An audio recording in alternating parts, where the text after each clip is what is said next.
Əmək və Əhalinin Sosial Müdafiəsi Nazirliyi tərəfindən mənzillərin satışı davam edir. Bu mənzillər tam təmirlidir, istifadə olunmayıb və çıxarışlıdır.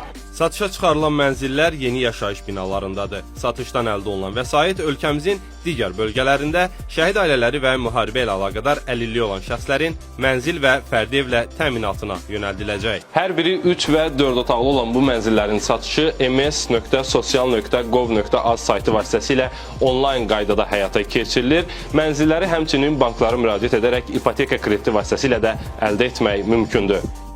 Mənzillərdən almaq istəyən şəxslər qeyd edilən portala daxil olaraq mənzillərlə tanış ola, almaq istədiyi mənzili seçərək onu portaldakı Bron et düyməsini sıxmaqla bron edə bilər. Mənzilləri bron etmək istəyən şəxs bunun üçün Asan Loginin autentifikasiya vasitələrindən birinə malik olmalıdır. Mənzili ilk bron etmiş şəxs həmin mənzili almaq hüququ qazanır. Ondan əlavə 2 şəxsin də həmin mənzili bron etmək imkanı var.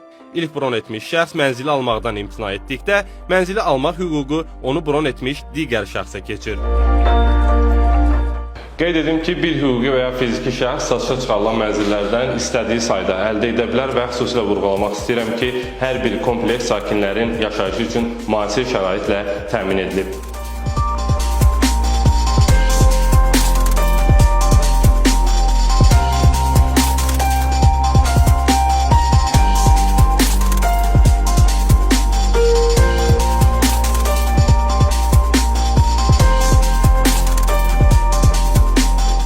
Mənzili bron etmiş şəxslər Nazirlik arasında 10 gün müddətində dəyəri tam ödənilməklə mənzilə dair notariat qaydasında təsdiq edilmiş alqı-satqı müqaviləsi bağlanır. Mənzillərin qiyməti müstəqil qiymətləndirici tərəfindən qanunvericiliyə uyğun olaraq müəyyən edilib. Əlavə məlumat əldə etmək üçün 142 çağrı mərkəzinə müraciət edə bilərsiniz.